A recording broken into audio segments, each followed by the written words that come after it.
I guess we're still here. In today's video, we are going to look at a recent article made by Stephen Tybee. Also, big shout out to Foursquare.com. Currently, they have been given the game for an early review, and we are going to read about the new features we are about to see in the Tales of Iron 2. So, without further ado, I'll do my best to read through the article as smoothly as I can, but still, if I stumble in a few places, I hope you're going to forgive me. Now we are going to start from here. Here they talk about that the first new feature is inspired by Monster Hunter, and in the beginning they talk about Doc Coco reprising his role of the narrator, and they talk about our new protagonist Orwell, and I believe I covered them in my most recent video. So, as you explore the game's large map, you will encounter big nasty beasts to vanquish. Doing so will not only reward you with valuable resources, but it will also alter the enemy types you come up against. These creatures will roam around, may escape, and it will sleep to recover, so you aren't straightforward as typical boss fights. These guys, we may fight them a little bit, but if they manage to escape, they'll come back and most likely we're going to fight them once more. Also, these screenshots, I believe you can find in Oddbox Studios websites. I already glimpsed on some of them. Look at this guy, he's like a chameleon. So let's continue. Hunting this beast is a part of the sequel's more meaningful side missions, though a day and night cycle means you could come up against them whether you choose or not. Another new feature, the time of day, will affect which enemies you see, and as mentioned, you will discover new foes as you slay more monsters. That's pretty good to hear. I believe in the first game we didn't have a day and a night cycle, so it will always keep you on your toes, which is amazing. Good to hear. Another nod to Capcom's series includes the ability to break parts of the bosses to prevent certain attacks, and a weapon sharpness mechanic to add some tension to fights. This isn't the only way combat has been overhauled. The sequel invincibility frames to the dodge forward coded attacks, and in the parentheses we have dodge red,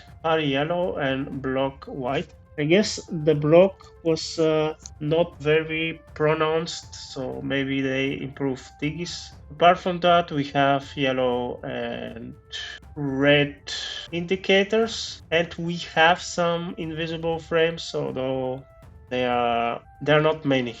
And elemental damage. I'm curious about that. Maybe they put elemental damage instead of poison this time. While combat will be fundamentally similar to the first game, Oddbug has imbued it with various new mechanics to master, which is also very good to hear. The improvements don't stop there either. Traversal has been given various boosts to make getting around much faster in Tales of Iron 2. Orwell is able to use grapple points to get around each biome more quickly, and he can also sprint while exploring, meaning backtracking won't cause as many headaches. Now, I didn't mind the backtracking much. Maybe in the expansion where you had to go around the crypts a few times, that was a bit annoying, but if you have to backtrack, you have to backtrack. But this is a welcome change. If you remember in my previous video, we got a glimpse of the grappling mechanic.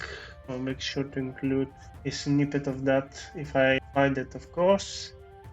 So this is also good to hear, and the fact that we can sprint instead of using the dodge attack all the time, so I can go a little bit faster. This is also a welcome change. What's more, you'll also be able to fast travel around the map, which will help when searching for the sequel's increased number of secrets and hidden areas. If you remember in the first game, you could fast travel to certain points, but you need to find and unlock a fast travel board before you do so. So again, another welcome changed. Overall, Tales of Iron 2 just seems far more fleshed out, as well as bumper new features like monster hunting. We have yet to mention that Winter's Edge becomes a customizable hub as Orwo rebuilds his home, unlocking better equipment from all of its vendors. So this is an upgraded version of us having to rebuild our castle in the first game. To remember, we unlocked the smithy and also the chef. Then we were able to provide them with some new recipes and weapon prints. So more of the same, but also upgraded, which is amazing to hear. Simple skill trees have also been added to the weapons and armor. You can also lay down elemental traps to catch your foes off guard. It is a sequel packed with fresh ideas, and it's all delivered with that familiar hand-drawn style and the Doc Coco's dulcet tones. I believe that's how you pronounce that. As you play through the story, so elemental traps, sharp new mechanics, skill trees for the weapons and for the armor, which is an amazing improvement. Day and night cycles. The bosses are not so easy to defeat, I guess. If you let them leave, they'll come back. And I'm really curious about the dismemberment part. So yeah, I'm now even looking even forward to the new game, and as I said, I will be playing it 100%. There's no way I'm missing this, and I really hope I play it on release. I'll keep digging for some new information, guys. So I thank you so much for watching. Please like the video if you like the content. Subscribe to the channel, and as always, I will sit there and I'll see you guys in the next video.